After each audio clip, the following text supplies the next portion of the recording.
Welcome, everyone. It's always the hardest thing to do is not being able to see anyone, but to talk almost to myself, but we'll get going. So thank you for making time for tonight's digital ESC experience. It's nothing like Amsterdam, but at least we're going to make do. So I guess it's been a strange year for everyone. Little did I know as I was traveling back from CRT in Washington that this is what's going to unfold.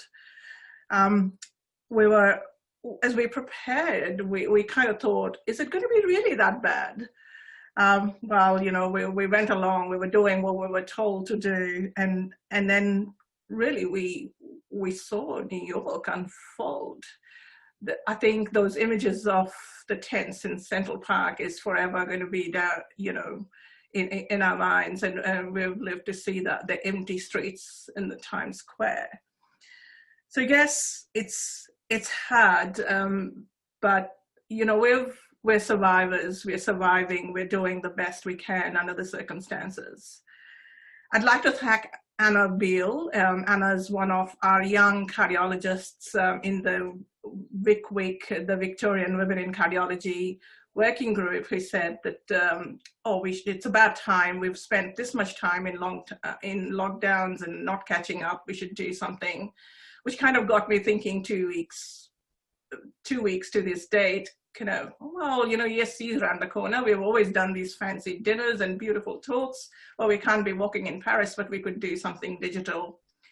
I went to Lynn, and Lynn, as always, at least gives me an ear for my many very disorganized ideas. And Lynn took it Hat Foundation, and thanks Julianne and Jen for getting this up and running. I wrote a very hasty email to Cindy, and Cindy, thank you so much for taking the time to join us in such short notice. I know you were going away on a vacation too.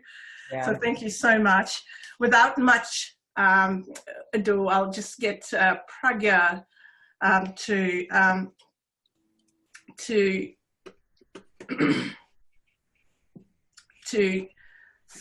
just give me one moment while I can actually bring my.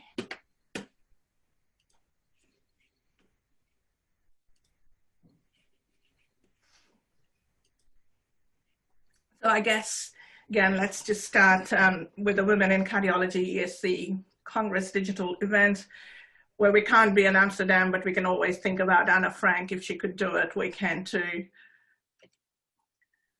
So Pragya is going to present an imaging COVID-19 case. She is this advanced cardiac imaging fellow at Mount Sinai, who's actually graduating tomorrow and goes on to take on her first faculty position in NY Medical College. Pragya, over to you. Thank you so much, Swati. And thanks again, everyone, for the opportunity to present. It was a really great experience presenting and winning at the Global WIC conference that was organized a few weeks ago. Thanks, Louise. But it's such a privilege to be presenting at the Australian WIC. So without delaying further, I'm just going to start with my presentation.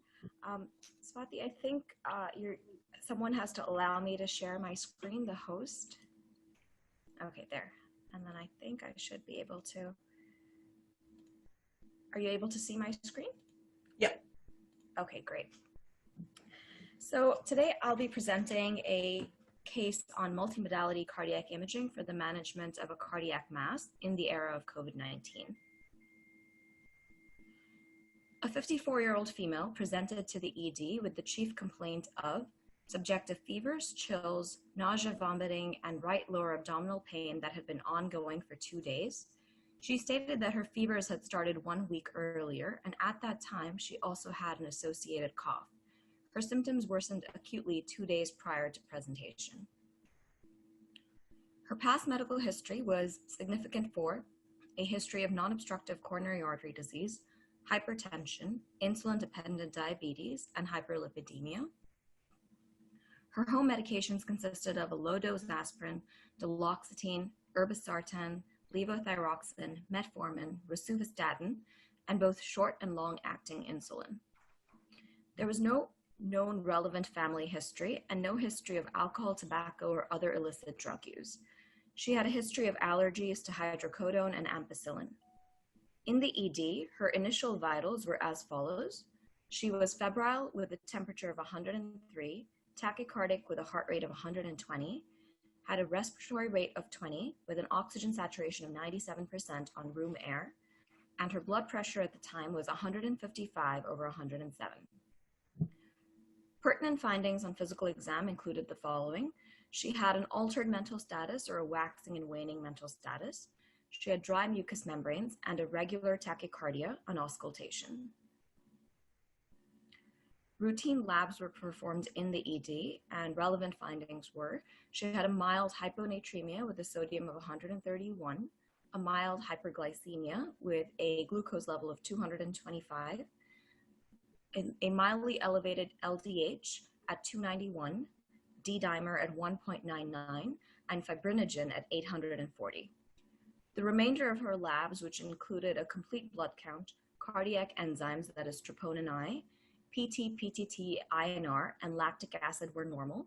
Urinalysis was also normal, and a 12-lead EKG, chest X-ray, and a non-contrast enhanced CT head that was performed because of her mental status were all normal.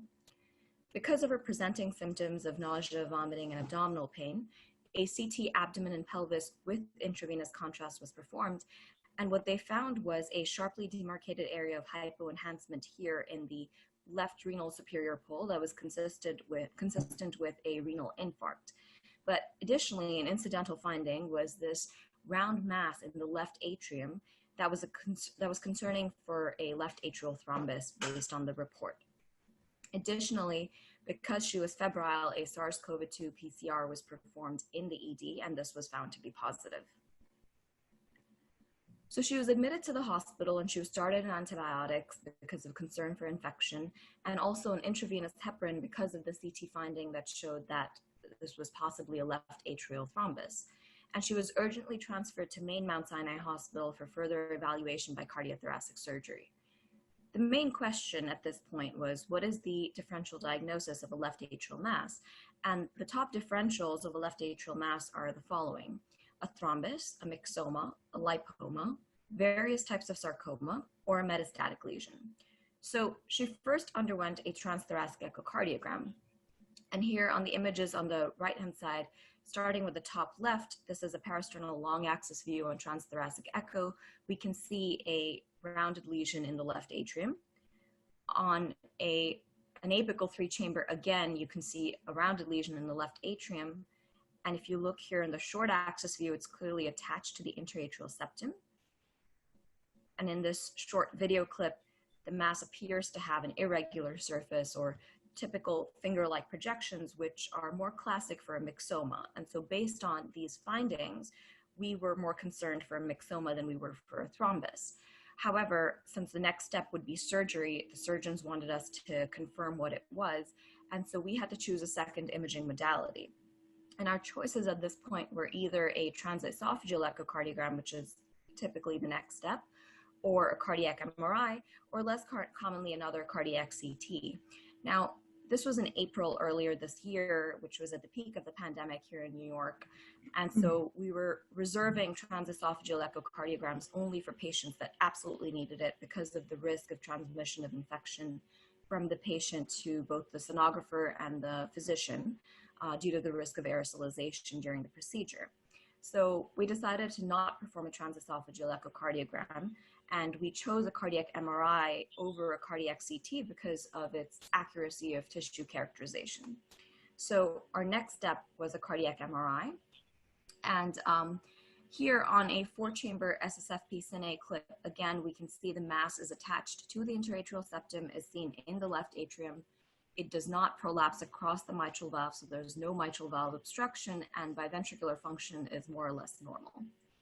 This is a still image of the same 4-chamber SSFP Cine. This is a T2 weighted imaging sequence where the mass appears hyper intense or brighter compared to the remainder of the myocardium. And this signifies that there's evidence of edema, that is, it's likely a fluid-rich tumor. And here on the T1 weighted image, it appears iso-intense compared to the remainder of the myocardium, meaning that it is of the same contrast, which rules out a lipoma, which would appear bright on this sequence. On first pass perfusion imaging, we can see that there is mild enhancement of the mass, and again, we see that here in the still image, which proves that it's not a thrombus, because thrombus being an avascular structure should not show any enhancement at all. And then on late gadolinium enhancement imaging, again, we see a heterogeneous appearance of late gadolinium enhancement, which is fairly characteristic of a myxoma, which has multiple different areas of calcification, necrosis, hemorrhage. And so we were able to say with some certainty that this is most likely a myxoma and not a thrombus. And so based on these findings, we communicated to the surgical team that the mass was a myxoma and not a thrombus. And they had a discussion amongst themselves as well as with the patient and her family, and chose to defer surgical resection of the myxoma until after complete resolution of the infection.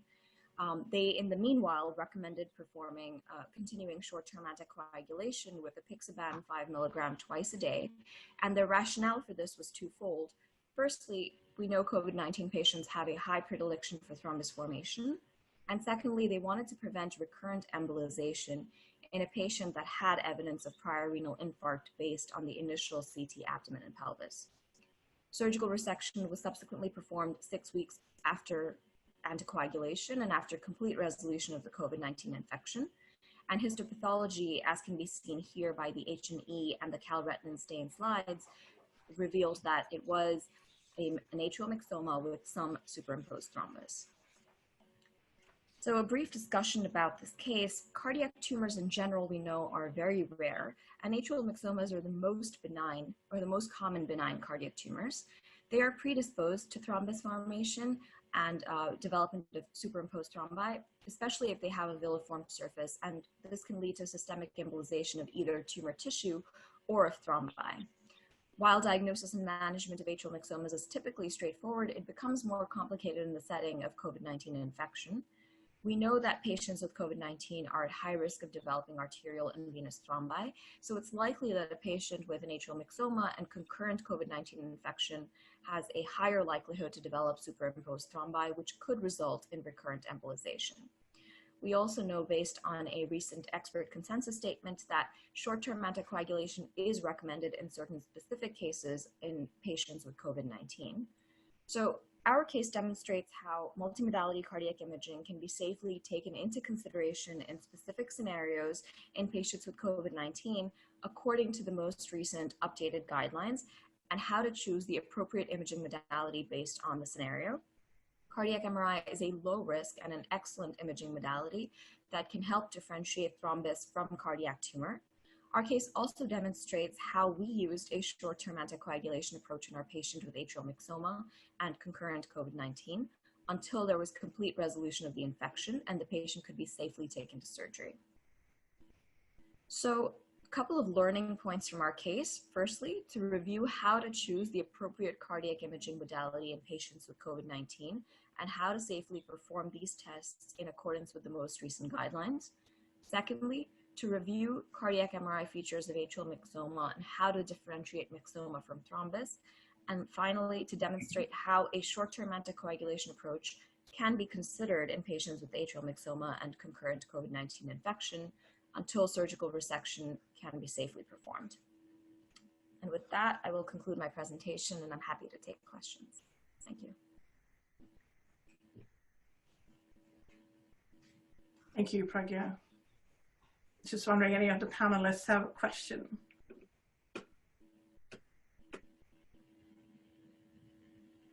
So that was an excellent presentation, and congratulations on a rapid and accurate diagnosis.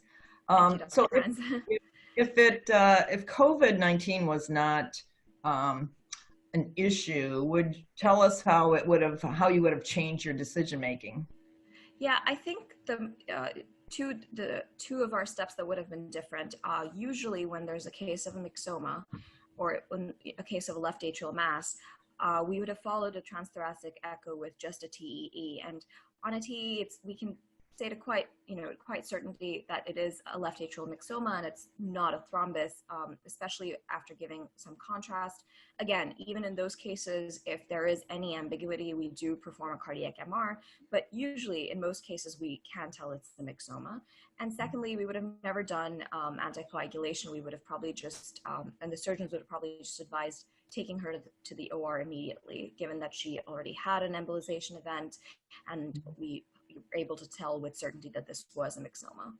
So it was only because of COVID-19 that they didn't want to take her to the OR right away, because they were concerned she would decompensate and her respiratory status would not be able to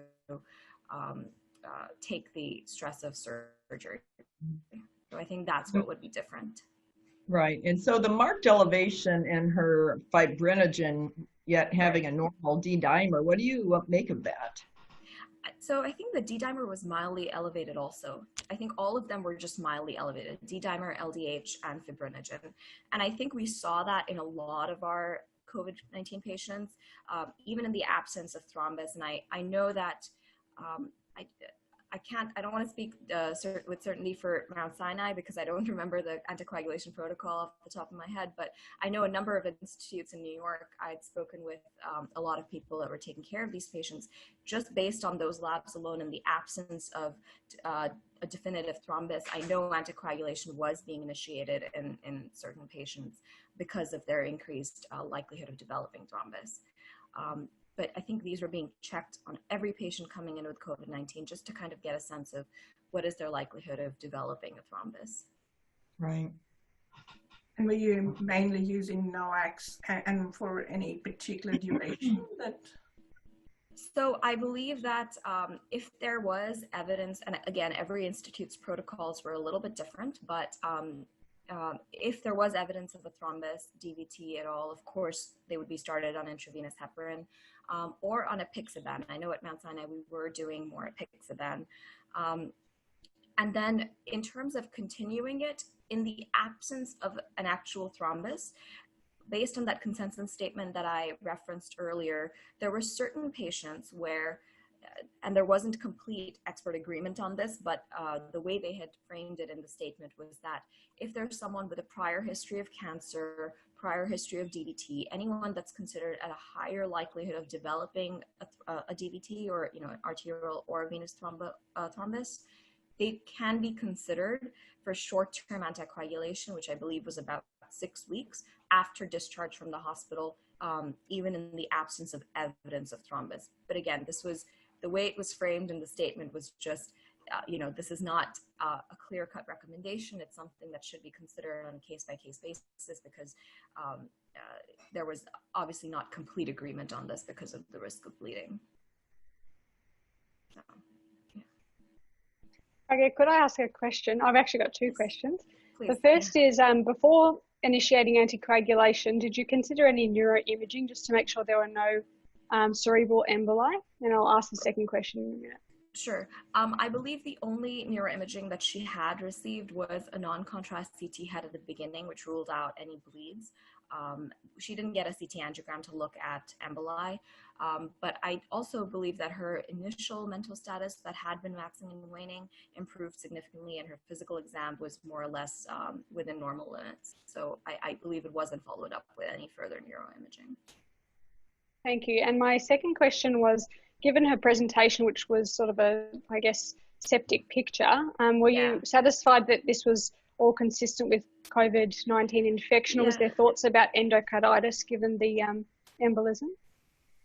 So I believe that we did, so I think we did everything in terms of what we would have done for a septic patient. We got blood cultures, we started her intravenous antibiotics, and I think, we had sufficiently ruled out any other source, while at the same time keeping broad spectrum antibiotics on board. I think specifically endocarditis was not a concern because she had received, there was no evidence on echo, and I don't think there were any concerning microorganisms based on the blood cultures. So we didn't, and the next step, of course, would have been a TEE, which we didn't want to do. So, and a cardiac MR would have given us some evidence as to whether there was a vegetation. maybe not to the same resolution as a CT or a TE, but again, endocarditis specifically wasn't high on our differential. Either a left atrial thrombus or a myxoma can also, we know, commonly lead to embolization. So in the absence of blood culture evidence of endocarditis or concerning organisms for endocarditis, and nothing else on the CT or on the MR, we didn't really think that was one of the top differentials.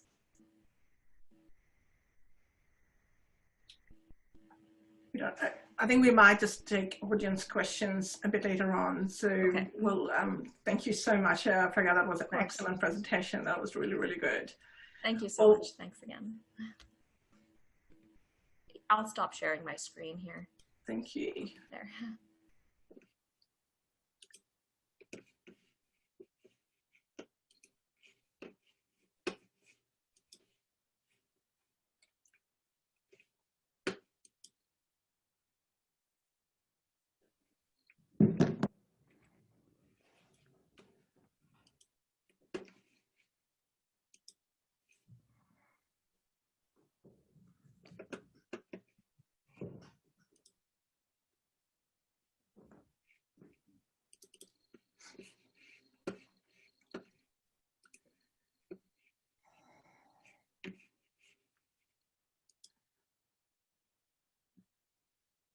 Thank you, Cindy, for giving us your time. We really, really appreciate it. Cindy Grimes, I don't think needs any introduction. For a lot of us, we watched Cindy, and she's inspired us to go, kind of at least to take that next step forward. Dr. Cindy Grimes is a luminary in the field of interventional cardiology, and she's credited for pioneering the primary coronary intervention for STEMI. She's a current president of SCAI and is only the third woman, I think, to take that role in the history of SCAI. She's one of the inaugural members of the SCAI Women in Innovation program. SCAI WIN is a wonderful worldwide effort which is devoted to improving approach to medical treatment of women, but also to increase the quality and scope of political professional opportunities for women in cardiology, particularly in interventional cardiology. Cindy has over time mentored many cardiologists and has had lifelong interest, I think, in women in cardiology. So thank you, Cindy. And then I guess during these unprecedented times in global history, who better than Cindy to take us through some questions? Well, thank you so much for inviting me to this great session. I really appreciate the opportunity. I'm really impressed that you are able to pull this together, and it's real interesting that you have these meetings, external meetings in Europe or wherever you happen to be, and you have such a wide following that you're able to go to those nice dinners on the streets of Paris. So I wish that we had a group that was quite as interested. Obviously in the US, we have our own ACC, Women in Cardiology, and for SCAI, it's called WIN, Women in Innovations.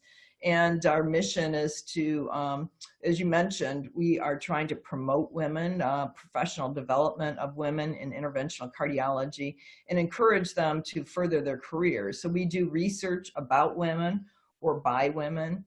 We try to get them on the podium. We have numerous opportunities for them to speak. We've developed conferences specifically looking at these kind of cases where they can, if they don't have experience on the podium, we try to foster that, and just all around encouragement and professional development, such as having outside speakers and working groups and basically roundtable discussions. And it's been really, really helpful because as you know, in cardiology, only about 20% of cardiologists are women, but in interventional, it's even worse. It's only about 5%. And so we feel like that we're on an island sometime with no support. So it's been really helpful to have these organizations. And again, I compliment you for having such a strong chapter in Australia. Thank you, Cindy. Well, I guess everyone's been I guess all of us have our individual journeys, and your journey has been spectacular, to say the least. So perhaps, you know, we can go back to where it all started. And I understand you're a girl from the Midwest. Yes, I am. And, you know, and I think it's important to point out some of these things, because I think it can be intimidating. People sometimes look at me and think, well, wow, I'm never going to be able to accomplish what she has accomplished. But at the same time, I didn't really ever have an idea that I was going to be a cardiologist speaking to a group in Australia. You know, I was just a regular college student who had no idea what she wanted to do. I took a lot of science and math courses only because my sister, who was a year ahead of me, had taken those courses, and she told me to do it.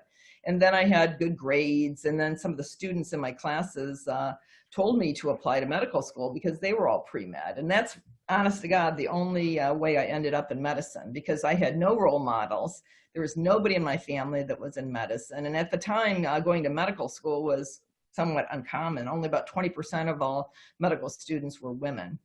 And, you know, you keep getting bombarded by all these other people suggesting that I should be a dental hygienist and, you know, these traditionally female jobs. And so the one thing I'd like to point out is that you should always reach for the stars. If you ever have a choice of making a decision between reaching and stretching to accomplish something, you really should do that, because you may not have that opportunity again. And I might not have gone into medicine if I did not stretch at that time. So medical school was really sexist, particularly among surgeons, and there were many lewd remarks and put downs, disparaging remarks even about female patients. And I'll tell you, after having that experience as a medical student, I swore I would never have a male physician if I could avoid it, because you know, behind the scenes they can be, you know, very, very disparaging. But I worked hard. Even in medical school, I tried to do the best I could. I got good grades. I published some very minor papers and case reports, and that really was helpful, because then when I got into residency, I was able to continue doing some of this, and I wrote a grant. It was just a local American Heart Association grant, but it funded me for an entire year. And I think that's really the stepping stone where I was able to get into research and become published. And after that, it was interesting, because I applied for cardiology fellowships, and I was accepted at, I think I applied to 12 different places. I was accepted at 11 of those. And guess who didn't accept me? It was my home program. And, you know, at that time, that particular program was very sexist. They had never had a female cardiology fellow. And, you know, it was, of course, devastating to me, because I wanted to, you know, everybody wants to stay put. You feel more comfortable doing that. But at the end of the day, things happen for a reason. And that was probably the best thing that could have happened, because I ended up at the University of Michigan, where it was a very exciting place. There was a lot of research going on. I worked with several luminaries at that point. And at the same time, I was mad about the fact I hadn't been accepted at my home institution. And so I think it kind of made me work harder to prove that I was a, you know, valuable asset to cardiology. So I ended up writing another grant when I was in my cardiology fellowship. They gave me 3 years of funding. And so when you then have a grant for 3 years, of course, everybody wants to hire you, because your salary is basically going to be cut in half. So I ended up going then to another institution, where I chose it based on the fact that Tony DeMaria, who he was going to be the incoming president of the ACC at that time, he was the chief of cardiology. And it was very, very helpful because he was extremely supportive at fostering my career. And I wanted to mention that my first faculty job, I showed up pregnant. And I was, I think, about I was 7 months pregnant. I didn't tell anybody, because I didn't want them to gossip and talk about me before even arriving. And it was, I thought it was nobody's business that I was pregnant. And so I worked hard. I, you know, delivered my baby, and, you know, everybody was supportive of that. But I think in large part it was because I did not really take much time off. And in fact, after she was delivered, my cardiology board exams were like the very next week. And you know how you get that brain freeze when you're pregnant? And I stayed at a hotel. I had to fly to Chicago to take the boards. At that time, they weren't offered very many places. And I stayed in the hotel that I thought that the board exams were being held at. And I went down at 7 in the morning to, start taking the test and realized I was in the wrong hotel. And the board exams were actually about a mile away. And there were no taxis available because it was rush hour. And I had to jog about a week after I delivered. I had to jog about a mile to take my board exams. So, all of us have these crazy things that happen. None of us are perfect, but you do what you need to do. And you particularly do that as a woman, because I don't think you're going to be given very many breaks. At least back then, I didn't feel like I could afford to not take my board exams, to go a whole year without being a board certified cardiologist. At that first program, I was hired to be the head of acute interventional cardiology, and we developed a STEMI network inclusive with helicopters going around the entire state of Kentucky to pick up patients with STEMI. And I developed some protocols on the reperfusion management of those patients. And so it was overwhelmingly successful. But I have to say that even though it was successful, there was a lot of grumbling apparently about me, and I was described as being a bull in a china shop. And that's another thing I would like to point out to people, that I probably had that behavior based on my training at the University of Michigan, where you saw that the successful people exhibited that behavior. They were very strong. They expressed their opinions. And I think at some point you have to be that way in order to accomplish anything. You can't be a pushover, but at the same time, you have to try to understand how you're coming across. And so, I was very successful, but probably not well liked, because I tried to implement all these new programs that really upset the apple cart. And the guys who have been there for a long time didn't really like the fact that I was getting attention and they weren't, being recognized as much. Now that's going to happen anywhere, but I think that you should probably be aware of it. And the thing that I probably didn't do as well is to try to involve them in all of the research that I was doing. Next job that I had, I was recruited back to Michigan and showed up pregnant again without telling anybody. And again, I didn't think it was any of their business. And at that time, I went back to Michigan to help out with their acute MI program, and started the PAMI trials. And PAMI stands for primary angioplasty and myocardial infarction. And at that time, there was really almost very little primary angioplasty that was going on. And the whole field was dominated by pharmaceutical industry with TPA and all the various thrombolytic drugs that were being developed. And so we were able to pull together this small group of interventional cardiologists who were very passionate and very driven and believed in primary angioplasty. And we created this trial, the PAMI trial, which it randomized STEMI patients to primary angioplasty versus thrombolytic therapy. And I published this in 1993 in the New England Journal of Medicine, and it became a big sensation, the fact that we can do primary angioplasty. But it didn't immediately take off. It just created a lot of controversy, and it required several other studies to corroborate our findings before primary angioplasty ended up being received worldwide. But that's always been a very gratifying part of my career, being able to do that research and being able to change the way that cardiology is practiced around the world, really. And I can remember many times when we invited to go to Denmark to teach them how to do primary angioplasty, or speak around the world and give us tutorials on how to do this. Because at the time we were doing the research, it was considered unethical to take a STEMI patient to the cath lab. So that was really nice. And throughout that part of my career, I actually did not feel that I was having much in the way of sexual discrimination. And in fact, I think that I probably was more recognized because I was a woman. It was so unusual to have a woman at the podium, and particularly a woman speaking on these kind of controversial subjects, that I personally think that it was helpful to my career. But at the same time, at this second job I was telling you about, I found out a few years after I joined the job that I was being paid substantially less than an individual who was hired after me.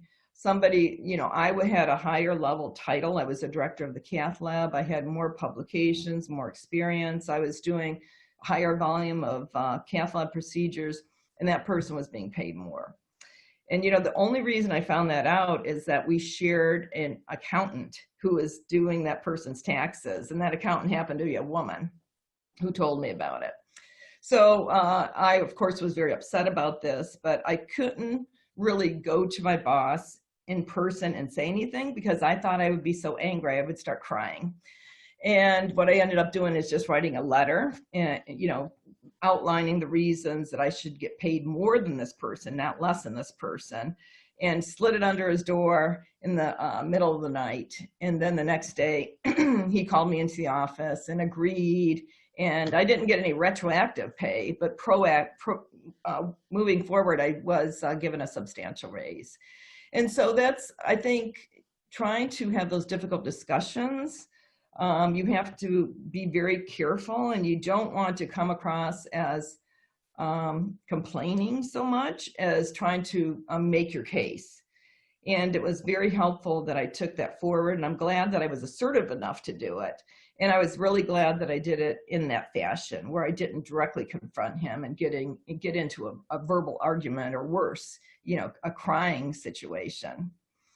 So anyway, moving forward, now I'm at the stage of my career where, you know, we've done a lot of research. I've become more nationally and internationally known, and I'm trying to do more in the way of trying to foster women and see the bigger picture. And that's one of the reasons I was particularly interested in becoming president of SCI. As you mentioned, I'm the only third person since SCI was started in 1970. And it's a real honor and privilege to be at the helm of SCI. And I think, speaking from the standpoint of promoting women, I think it's very important to see women in these positions of power, to help the younger women see that they can actually achieve something and not be intimidated or afraid of reaching a similar position. And pretty much that's where I am, although I didn't mention the babysitter situation. So many of you who are in cardiology, may want to have children. And I always tell my residents or fellows who work under me that there's never going to be a good time to have a kid. You just have to, if you want to have children, you just have to do it and figure it out. And so my situation was similar to that. I mean, each one of my children, I've only have 2 kids, but both of them occurred at bad times in my career where I might not have wanted to be pregnant and delivering at that particular time. But, you know, obviously once you have your children, there's no way you're going back. I mean, I could not imagine not having them. And it is difficult to have a babysitter. I have to, you know, and find a good one. One thing that I did on my first pregnancy is I had a live-in babysitter, but I noticed that it was making me spend more time at work. There's always something to do at work. You're never going to be finished. And, you know, if you're in academics and you're seeing patients, you know, even if you're done with your patients, there's always something hanging over your head. I have to work on this research project. I have to write that paper, and it's never ending. And so what I ended up doing is moving from a live-in babysitter to somebody who came to my house, somebody who was, you know, flexible and willing to come there. And it forced me to go home. Because I felt, you know, it didn't matter what was at work, I could always bring it home. And if I found the time, I would work on it there. And I think that was a good thing in my situation, because I tended, at that point in my career, I think I tended to be too career oriented and a bit of a workaholic. I guess just playing on that, for the young cardiology trainees who'd want to be interventional, who might consider interventional training, often there's, I guess the three things that you hear most often: can I have a family? Can I, a little bit about, I guess there's some radiation concern, but not that much, but often a lot of discouragement. And I guess personally, I know that everyone kind of said, you either do intervention or you have a family, and it's a choice you've got to make. And I guess, you know, what would your advice be to those trainees? Well, I don't think that's true. I think that, you know, women in cardiology tend to be less likely to be married and less likely to have children compared to men in cardiology. But I don't think it's that different between interventional and non-invasive cardiology. And obviously we have to take call. And so, you know, you just need, if possible, find a partner who's more flexible, because you need somebody to watch your kids when you go in on call. And there's a few situations where I actually had to bring my kids into when I was taking call, and I just set them in the CCU, or I put them in the control room of the cath lab. And, you know, it was an interesting thing because I was such an anomaly at that time. And I didn't realize it, but people thought that that showed the human side of me, that I did have a kid, that the kids were crying in the control room. And I can remember specifically a case of cardiogenic shock that I was taking care of in the cath lab. And she was hysterical, and, you know, she thought she was dying, and she kept, you know, thrashing around. And, you know, and don't you hate it when patients tell you, I think I'm going to die, because sometimes it's true. But that woman heard my son crying, and she starts focusing on him. Oh my God, there's a baby, you know, and I was talking to her about the baby, and she completely calmed down and forgot about her situation. And, you know, you know how cardiogenic shock could have had an 80% mortality. Well, 25 years later, she's seeing me in the office, and she still asks about my baby, who happens to be 6'6" at this time. So it's just, it's interesting. I mean, you do what you need to do, and don't feel so bad about it, because it does show that you're human. And in my situation, I think that was a good thing, because people just see me focused and work so hard. And, you know, in order to accomplish things in medicine as a woman, I think you have to focus. You can't really spend your time schmoozing with the guys and going golfing with them or whatever they do. And because you don't have time to do that, and maybe not the desire to do it. And so you have to show that you're human in another way. And it just ended up working well for me. As the next step on, I guess the next big step for us in our careers is when we are going the first faculty job. And there's always, I guess in Australia, it's mainly a public hospital system where we are attached to universities, and we've been in our home institutions forever and ever. And then we start to look for faculty jobs. And often our visions are I guess your whole time in medicine is being spent in one hospital. And it's very daunting, because not all of us will always find jobs in the same hospital, or even, you know, but should be looking at different options as well. Again, would you have any comments about that? Well, when I was looking for my first job out of fellowship, I didn't even know whether I wanted to do academics or practice. You know, in the United States, the majority of people that go through training end up in a private practice. And I really hadn't had any exposure to that. So I ended up interviewing for both faculty position as well as these private practice positions. And it wasn't until I was in the interview process that I realized I had zero interest in private practice. I couldn't even think of questions to ask these individuals when I would tour around and be interviewed. And it was interesting. I mean, it's like, do I really care what kind of nuclear camera that you have? And then I would go to a university position, and it was the exact opposite. I was so engaged and interested in what was going on there. And so that really helped make the decision for me. But again, I think that, you know, you as a woman, often we're grateful that we even get a job offer, and we don't do a good job at negotiating salaries.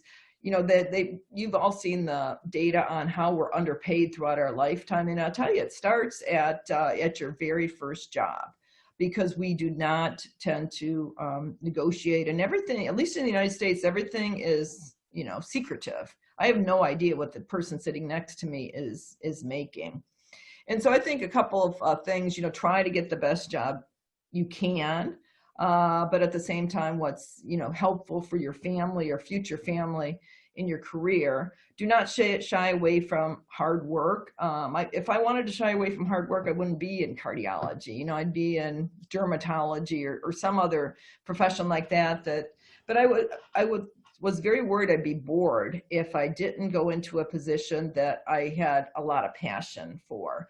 And so follow your passion. Don't necessarily follow the dollars. Don't necessarily follow the easy way out, because you know, you will figure it out. It's not like these female interventional cardiologists are without children. We are with, you know, we do have kids and we do have families, and our families are healthy and happy despite the fact that I was in the cath lab while I was pregnant. And that's another thing I wanted to point out. In fact, if interested, you should go to this website. We just finished a slide series on radiation protection for the woman.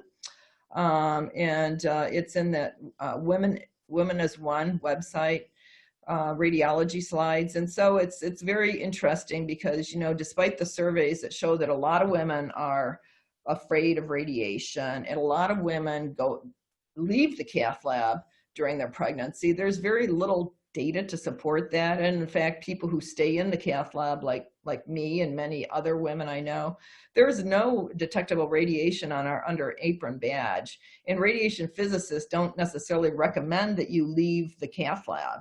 You know, you have to just be sensible and wear your protection and, you know, the usual things, stand back from the table.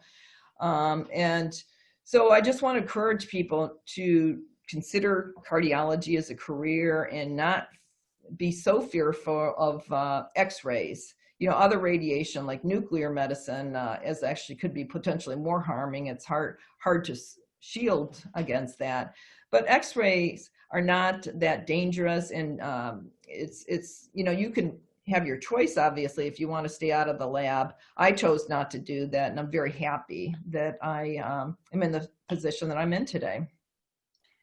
And then moving on to being faculty, I guess, just sometimes as faculty, you do notice, even though your male peers dealing with younger female trainees, I guess, inappropriately.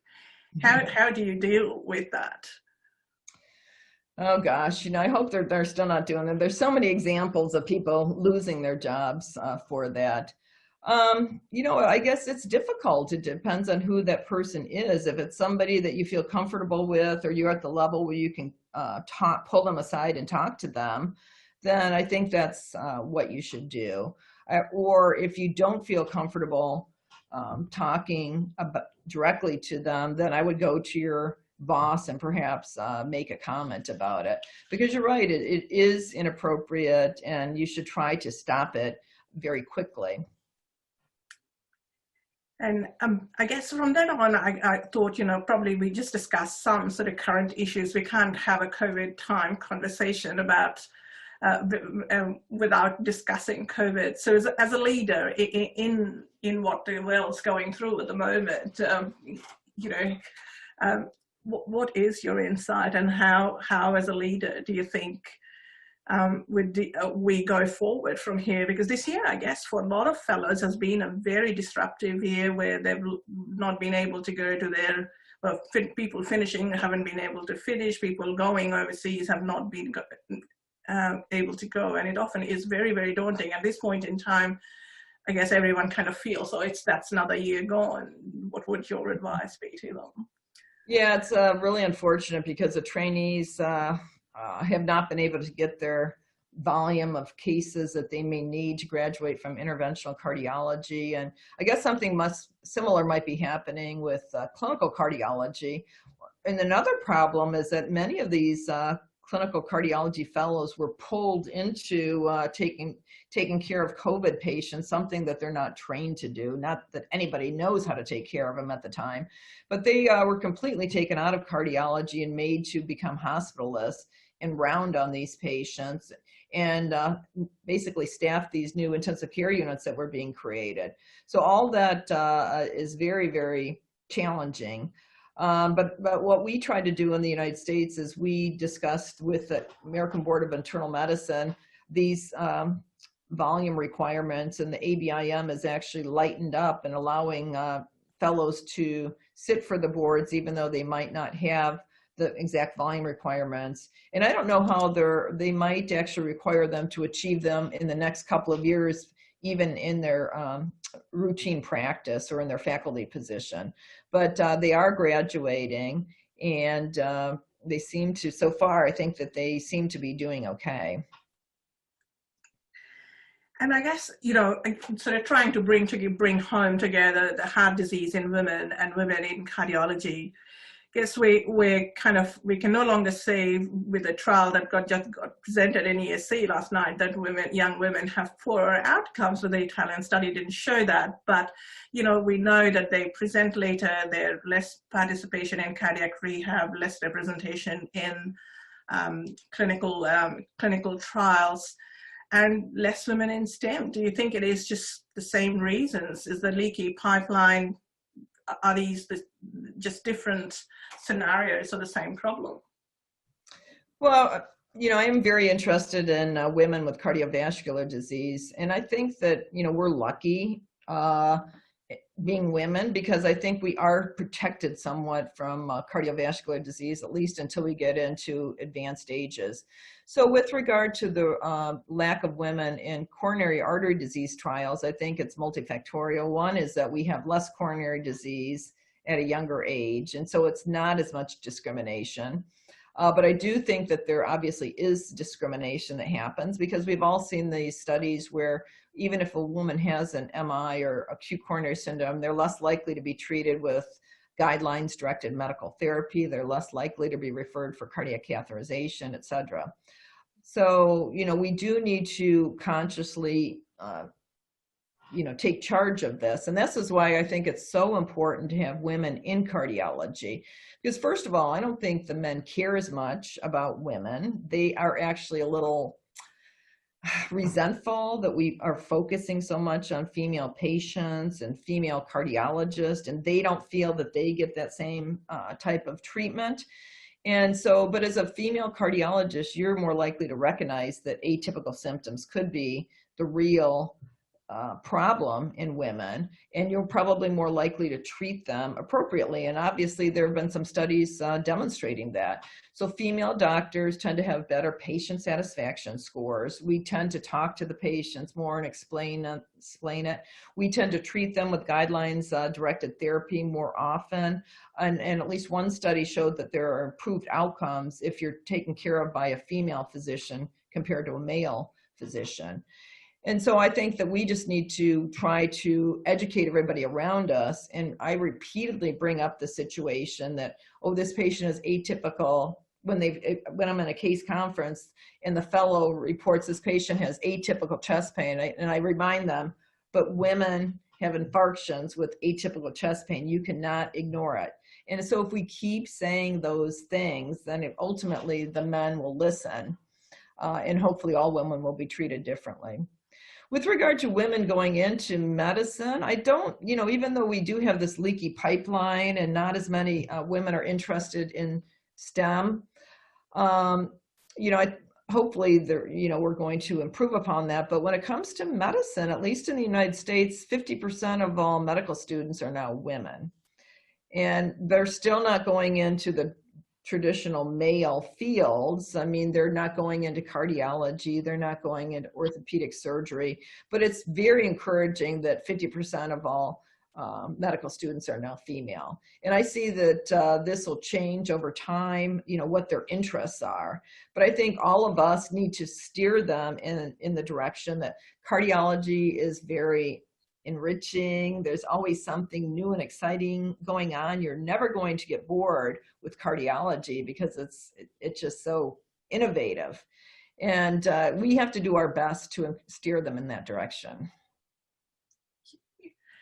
And I guess lastly, I know globally the racial issues now sort of highlighted, I guess, by the recent happenings in the US. As a leader in the US in the field of cardiology, what would your advice be to? Yes, there's probably a lot of heads of institutions and departments listening in hopefully today, or at least people in leadership. What can we all do to contribute? Well, as president of SCI, I sent out a letter addressing this shortly after it happened. And actually prior to the issues, you know, it was one of my platforms that I wanted to institute at SCI to have more diversity and inclusion, because as you know, interventional cardiology has traditionally been dominated by white males. And as one of the only third female president in its history, I felt an obligation to try to, you know, change that a little bit. So at SCI, we now have, even though only 5% of interventional cardiologists are women, we have a quota, so to speak, of when it comes to podium speakers. We're trying to have 15% of those speakers be either a woman or an underrepresented minority. In addition, we have developed this diversity committee at SCI where we're specifically targeting you know, African Americans, American Indians, any of the underserved or underrepresented populations. We're going to get them on this committee and try to figure out what we need to do in addition. As you know, along with women, there's also basically disparities in care. And so we have 4 clinical councils at SCI. It's a vascular, peripheral vascular, structural, congenital, and ischemic heart disease council. And each of them has been charged with writing up a paper looking at these racial and ethnic disparities in the diagnosis or treatment and differences in outcomes. And we're going to try to pull this together as a white paper. We're trying to collaborate with what's called ABC, that's American Black Cardiologist Association. And hopefully we can learn more ourselves and try to embrace these differences rather than fight about these differences. Thank you, Cindy. I might open it up to all the other panelists to see if anyone else has a question, if that's okay for a few more. I know it's getting probably late for your time. Dr. Grimes, I actually had a question. You're absolutely right. Something that you said about getting a lot of attention as a female cardiologist early in your career when you're applying for fellowship, just because I know it's still predominantly, most fellowships still have more men. And so I do believe I got a lot of attention as a female trainee. But I think the obstacle everyone faces as they move up in their career, especially mid-career and late career, is I don't think that, you know, there are enough women in leadership, and I think the obstacle is being promoted to that position. So, so just to follow that up, one other concern is that I think a lot of men say, well, you know, if you're going to have a family and you're going to make that choice and you're going to have kids, then you're going to take time off, and that's automatically going to take away from your duties at work and what you're contributing to work. How does one tackle that? Because I know you did, I know you spoke about, you know, balancing family and work, but how does one tackle, you know, being told that if you're going to spend time away from work and going to have a family, well, you know, that's just a compromise you make then? Well, I hope they're not saying this to you when you're interviewing for jobs. I mean, not when I'm interviewing for jobs, but I've heard it said. You know, directly about it a lot around me, though. So. Right. Well, I think we have to be conscious. I mean, if you're in a practice where they can't accommodate your, you know, being gone a lot, then that's going to be an issue, and that's actually going to be an issue no matter what job you have. You know, if it's a small group practice or you know, you just have to be aware of it. And, you know, I went into my pregnancies, you know, since it was so unusual at the time, my attitude was that I was going to still help out if necessary.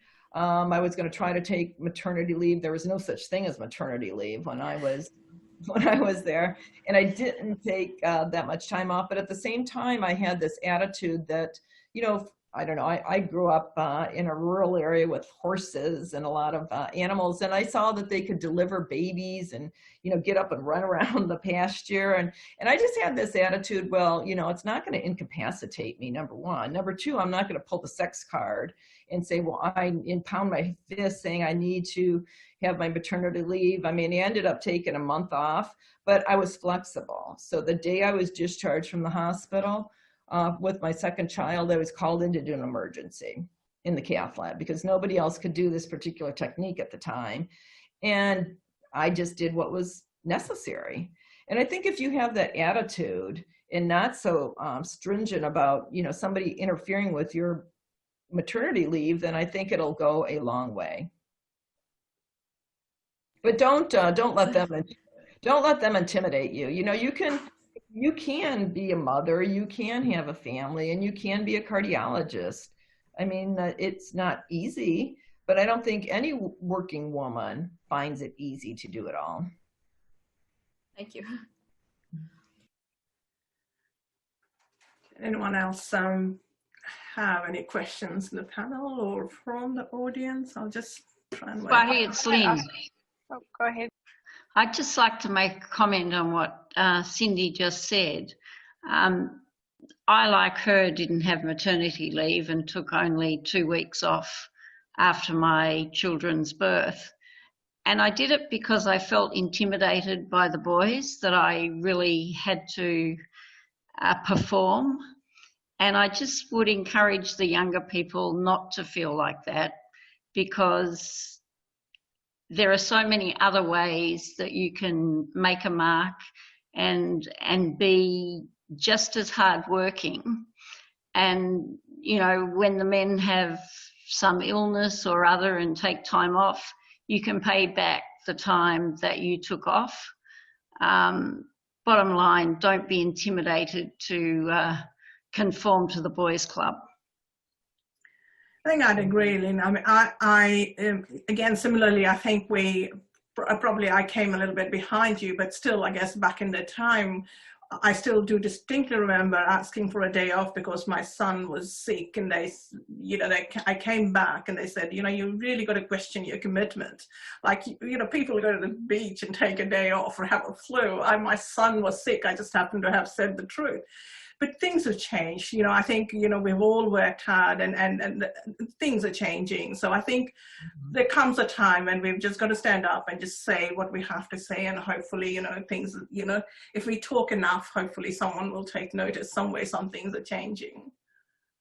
Right. And 80% of all the employees of a health system are female. And so I think that there's a lot better protection with regard to your maternity leave. And now everybody's developing these lactation rooms where you can pump your breasts and freeze your breast milk. So I see that there have been huge steps to try to be, you know, more inclusive of women. All right. I guess if I was just going to ask Cindy or the rest of the panel, a number of you have had experience with pregnancy during different stages of your career. For the younger or emerging cardiologists like myself, can you just give us some advice on how do you think you approach the conversation? I know a lot of women feel like they have to hide their pregnancy or postpone pregnancy because they're worried about missing out on opportunities. So how would you suggest for the emerging cardiologists we can sort of broach this topic and feel safe and supported? Well, I guess I was one of those people that hid my pregnancy, but I don't, you know, that was a personal decision. I didn't even tell my family I was pregnant because I was so worried that I might miscarry. And I didn't want people to, you know, ask me, how's the baby, you know, years after the baby miscarried. And so I didn't really, you know, tell many people about the pregnancy until the later stages where they could see it. But I don't think that you have to, like I said before, I don't think you can plan that well for a pregnancy. Maybe you're one of the lucky people that can get pregnant right away, but it's very unusual to get pregnant the first month that you try. And so planning is very difficult. And I would definitely not postpone it. I mean, like I said before, there is never a good time to have a baby. You guys are going to be busy if you're not already really busy. And so just if you are thinking about having a baby, just go ahead and do it as soon as possible. You know, one of the biggest travesties is that many women wait too long and then they get into the infertility issues. And I think that, you know, I think during your training or during your early career is a good time to have a kid. You just have to, you know, be aware if you take a year off, it absolutely will affect your job, in my opinion. If you just take the traditional, 1 to 3 months maternity leave, I don't think that anybody's going to fault you for that. And I guess there's always ways to use the time as well productively. There's, I wrote up my PhD thesis while I was home with Tisha. So I still do remember the IKEA desk in Tisha's nursery. So I guess there's always things that you can do to make use of that time, the little time that you might have when the baby's sleeping. So I guess there's... I think, as you say, Cindy, I completely agree. There's no time is a good time. You've just got to get on and do it and then deal with it. And we do, most of us, you know, we do cardiology. No one comes written with a thing on their head and they all behave differently and we deal with it. Dealing with cardiogenic shock is by far harder than having to deal with a baby. It's a lot more predictable. Mm. Yeah, I don't know about that. I think being a mother was the hardest thing that I did because you don't, it's 24/7, right? For 18 years, or now my kids are for 30 years. And nobody really trains you that well to be a mother, whereas you feel like very competent taking care of cardiogenic shock. So yeah, it was challenging for me, I thought. But would I give it up? Absolutely not. Well, on that note, maybe we can, Lynn, we might just close on that note unless we have questions from I can't see any questions from the audience. There were just a couple of comments we might share for everybody's benefit. Margaret has written, the wonderful New Zealand Prime Minister Jacinda Ardern recently took maternity leave and remains as popular as ever. Maternity leave is important and we should encourage our male colleagues that paternity leave is also important. Right. That was from Margaret. And then we've had Jodie Ann Senior, right? Wonderful to hear these life experiences and perspectives on being female in a male-dominated profession. Thank you very much for organising this and sharing.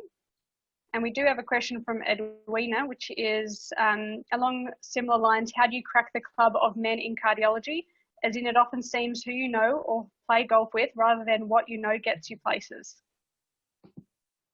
Well, yeah, I think that's definitely true.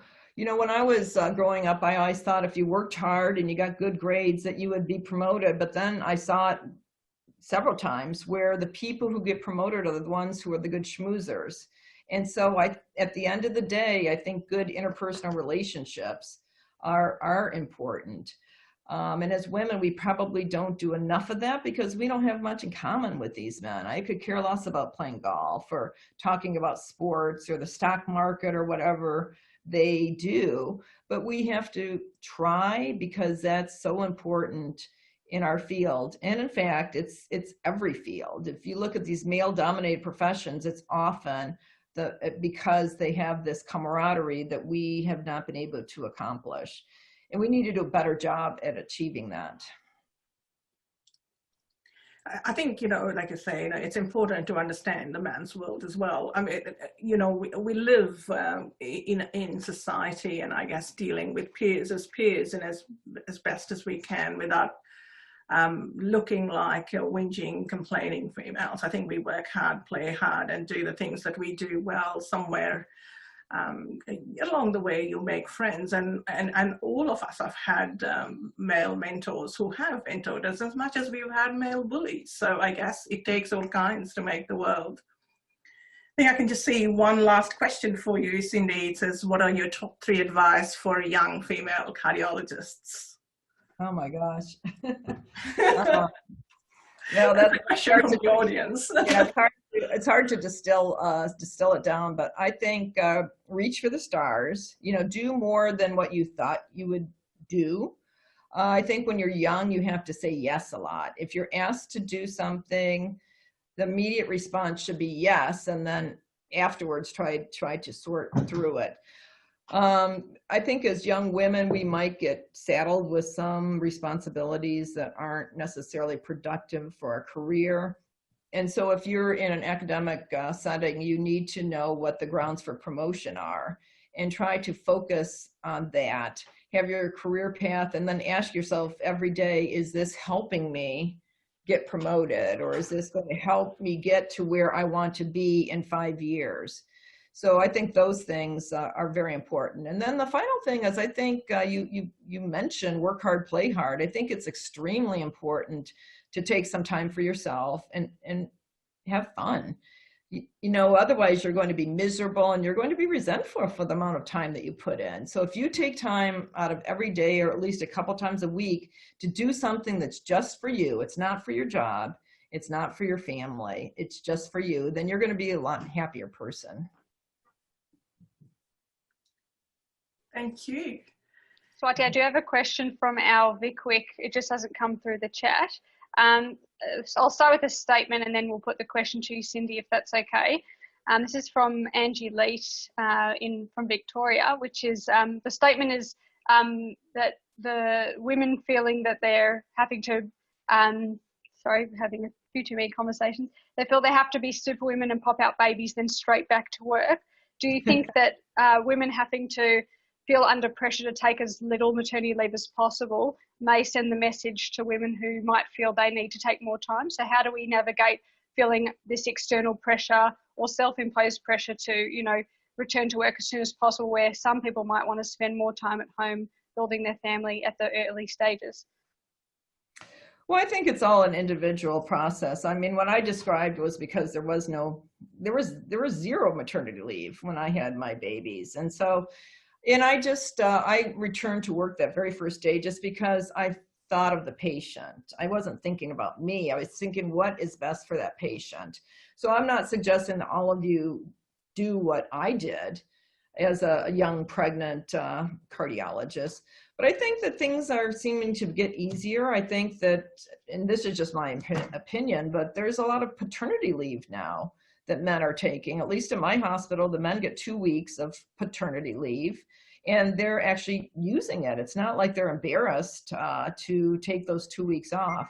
And there's a lot more sharing of the childcare, not that it's ever going to be equal, but I do believe that it's a little more generous now. And if you want to take time off, it's just a negotiation process. They, you know, I don't know what it's like in Australia, but in the US, you can probably take time off, but I don't think there's any guarantee that they will hold your job if you wanted to take a year or 2 years off. And so that's always the concern.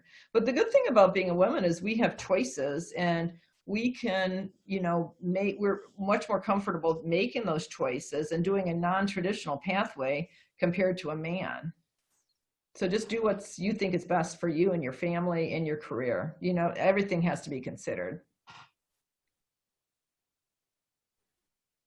I've just got a comment from Lisa in the audience who says, thank you for a wonderful talk and insights. I'm a nurse, not a cardiologist, but know how much women I talk to all the time benefit from having female cardiologists.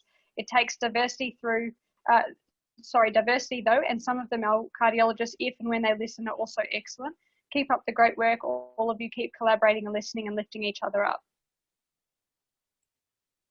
That's great. And on that note, we might thank you so much, Cindy, again, and thank you, Pragya, for your time. So we really, really do appreciate it, and we know it was at such short notice. You guys are all busy, and you particularly, Cindy, I know you've got a lot on your plate at the moment, so we really do appreciate the time you've taken. Thank you so much. And I'd really like to thank the Heart Foundation, who actually did all the organizing. They helped us with the digital platform and did all the behind scenes work while we were still madly working and trying to fit all these things into line emails. So again, Julianne and Jen from the Heart Foundation, we are ever so grateful. We couldn't do it without you. It takes a lot of people to put up put up this sort of thing, and thank you for unconditionally supporting it. Oh, no, it's our pleasure. Thank you. Okay, I think that's it. We can. Okay, bye everybody. Everyone. I enjoyed myself. Thank you. Thanks, Cindy.